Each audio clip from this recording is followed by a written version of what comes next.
السلام علیکم ورحمۃ اللہ وبرکاتہ۔ پیارے اچھے اسلامی بھائیوں، آج کی اس آڈیو میں ہم سنیں گے کہ کن باتوں سے روزہ مکروہ ہو جاتا ہے۔ روزہ ٹوٹتا تو نہیں ہے، لیکن روزے کا ثواب کم ہو جاتا ہے، روزے کی نورانیت چلی جاتی ہے۔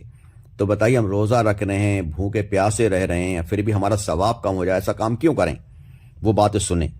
دیکھیے، جھوٹ بولنا، گالی دینا، غیبت کرنا، چغلی کرنا، بد نگاہی کرنا یعنی غلط نگاہ سے کسی کو دیکھنا، فلمیں ڈرامے دیکھنا، گانے باجے سننا، گالی گلوچ کرنا، کسی کا دل دکھانا، داڑھی منڈانا، یعنی جو بھی گناہ کے کام ہیں۔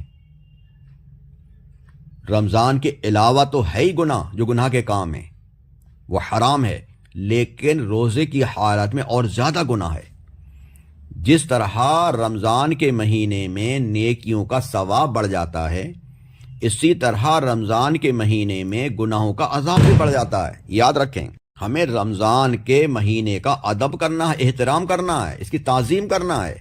اس میں گناہ تو بالکل کرنا ہی نہیں ہے، بلکہ رمضان کا مہینہ تو آیا ہی اس لیے ہمیں متقی بنانے کے لیے، پرہیزگار بنانے کے لیے، نیک بنانے کے لیے۔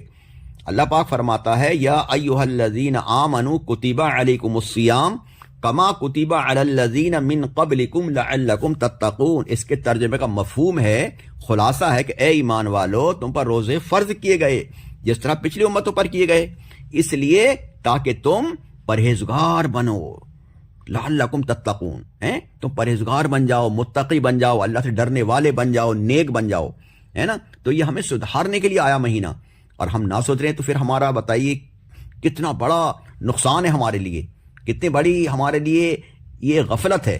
تو ہمیں چاہیے کہ اس روزے کی حالت میں ہمیں گناہ نہیں کرنا ہے، ہمیں روزہ ایسا رکھنا ہے کہ آنکھ کا بھی روزہ ہو، اس آنکھ سے غلط چیز نہ دیکھیں، ان آنکھوں سے بس قرآن کی تلاوت دیکھیں، یعنی قرآن کا دیدار کریں، مسجد کا دیدار کریں، ماں باپ کا دیدار کریں، استاد کا دیدار کریں، علماء کرام کا دیدار کریں، امام صاحبہ کا دیدار کریں، یہ کام کریں، اچھی چیز دیکھیں، غلط چیز نہ دیکھیں جس سے اللہ ناراض ہو یا اللہ کے رسول ناراض ہوں۔ کان کا روزہ ہو، ایسا روزہ ہو کہ اس سے غیبت نہ سنیں، اس سے گانے واضح نہ سنیں، اس سے کسی کی چگلی نہ سنیں، غلط کام نہ سنیں، ہے نا۔ اسی طرح سے زبان کا روزہ ہو، اس سے جھوٹ نہ بولیں، اس سے غیبت نہ کریں، اس سے گالی نہ بکیں، اس سے غلط بات نہ بولیں۔ ہاتھوں کا روزہ ہو کہ اس سے غلط چیز نہ پکڑیں، پیروں کا روزہ ہو، اس سے غلط جگہ چل کر نہ جائیں۔ تو ہمیں پورے بدن کا روزہ رکھنا ہے، ایسا روزہ ہو تاکہ ہم متقی بن جائیں، پرہیزگار بن جائیں انشاءاللہ۔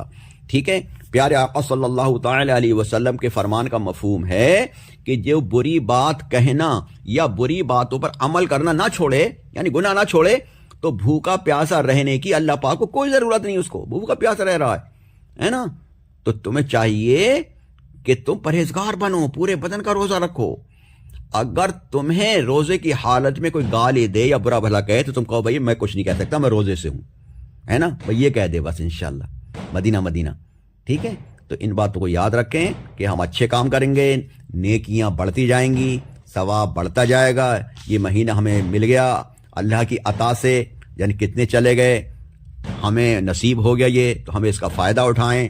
یہ رمضان کا مہینہ، یہ نیکیاں کمانے کا سیزن ہے، اس میں نیکیوں کا ثواب بڑھ جاتا ہے، نفل کا ثواب فرض کے برابر، فرض کا ثواب 70 گنا بڑھا دیا جاتا ہے۔ سبحان اللہ کی کثرت کریں، الحمدللہ کی کثرت کریں، اللہ اکبر کی کثرت کریں، کلمہ شریف لا الہ الا اللہ محمد الرسول اللہ کی کثرت کریں، درود پاک کی کثرت کریں۔ قرآن پاک پڑھے ہوئے ہیں تو اس کی پڑھنے کی تعداد بڑھا دیں، نہیں پڑھے ہوئے ہیں تو سنیں، ترجمہ سنیں، مطلب جس طرح ہو سکے نیکیاں بس نیکیاں کماتے رہیں۔ ٹھیک ہے، اور خوب غریبوں کی، فقیروں کی مدد کریں، مسجدوں کو دیں، مدرسوں کو دیں۔ ٹھیک ہے، جتنا ہو سکے صدقہ و خیرات بھی کرتے رہیں، اور زکوٰۃ ہم پر فرض ہے، اس کو تو ضرور دیں۔ ٹھیک ہے، اللہ پاک ہم سب کو اس رمضان کے مہینے میں خوب کثرت سے نیکیاں کرنے کی توفیق عطا فرمائے۔ جو بھی ہم نیکیاں کریں اللہ پاک ہماری نیکیوں کو قبول فرمائے، آمین بجاہ النبی الامین صلی اللہ علیہ وسلم۔